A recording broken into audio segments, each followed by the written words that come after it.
সালাম আলাইকুম প্রিয় খামারি এবং মৎস্য চাষী ভাই বোনদের জন্য সুখবর।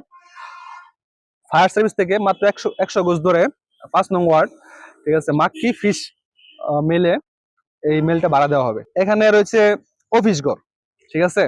এই দেখেন এটা গোডাউন, আর এখানে আছে মানে মূলত ফিশ তৈরি করা হয়। ঠিক ভিতরে কিন্তু বিশাল এরিয়া এবং মেলটা রানিং মেল, ঠিক আছে। আর যেসব যন্ত্রপাতি আছে সব কিন্তু চায়না, এবং তারা প্রায় বললো যে 1 ঘন্টায় প্লাস মানে 10 টনের উপরে খাদ্য তৈরি করতে পারে, ঠিক আছে। এটা বর্তমানে রানিং রয়েছে, এবং যদি কেউ ইচ্ছুক সে মাছের খাদ্য করতে পারবে, মুরগি, গরু, সব ধরনের খাদ্য করতে পারবে, ঠিক আছে। তো যদি কোনো মানে ব্যবসায়ী আগ্রহী হয় তারা কিন্তু এটা ভাড়া নিতে পারে, লিজ নিতে পারে।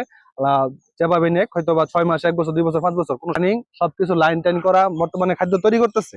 বললাম না, ঘন্টায় প্রায় 10 টন এখানে ডেলিভারি রয়েছে, ঠিক আছে। যদি কোনো আগ্রহী আসে দেখেন, এবং আমি আজকে এই যে ভিতর দেখাইতেছি এটার ভিতরে কি কি মানে সুবিধা রয়েছে, ইনশাল্লাহ দেখলে বুঝতে পারবেন। আর এখানে বিশাল ভিতরে এরিয়া, এটা হচ্ছে ব্রয়লার ঘর। যন্ত্রপাতি দেখাই,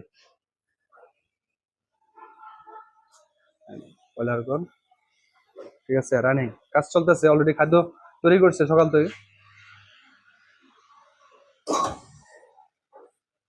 যে রানিং খাদ্য তৈরি করছে এগুলা মাছের খাবার, ঠিক আছে। এই যে এখানে মাপতেছে, বস্তা করতেছে, আর এই দেখেন ফ্যাক্টরি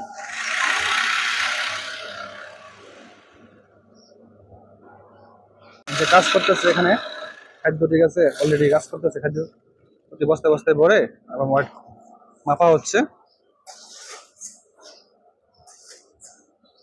ভরে বস্তা তুলানো হচ্ছে। এটা হচ্ছে কাশিং মেশিন, ঠিক আছে। এটা মূলত প্লেট মেশিন, ঠিক আছে। বর্তমানে রানিং কাজ চলতেছে। এই যে একটু আগে যে খাদ্য তৈরি করছে দেখেন, এই ঠিক আছে, ডুবন্ত খাদ্য একটু আগে করা হয়েছে। এটা মূলত আমরা প্রায় এখানে 3 তলা উপরে আছে এখন, ঠিক আছে। এখানে কন্ট্রোল মেশিন রয়েছে, এদিক দিয়ে আসো, ঠিক আছে। এই যে পুরা কন্ট্রোল রুম, ঠিক আছে। এখানে কারেন্টের সব কাজ কাম করা হয়। আর দেখেন কত বড় বড় কর্মযোগ্য, ঠিক আছে। তার মানে এই মেশিনটা কিন্তু মানে এই ফ্যাক্টরিটা 100% রানিং, ঠিক আছে। মানে কেউ কে কোনো জিনিস কিনা লাগবো না, কোনো জিনিস চেঞ্জ করা লাগবো না। অল থিং টোটাল লাইফ কিন্তু রানিং আছে, এবং সবকিছু 100% ওকে আছে।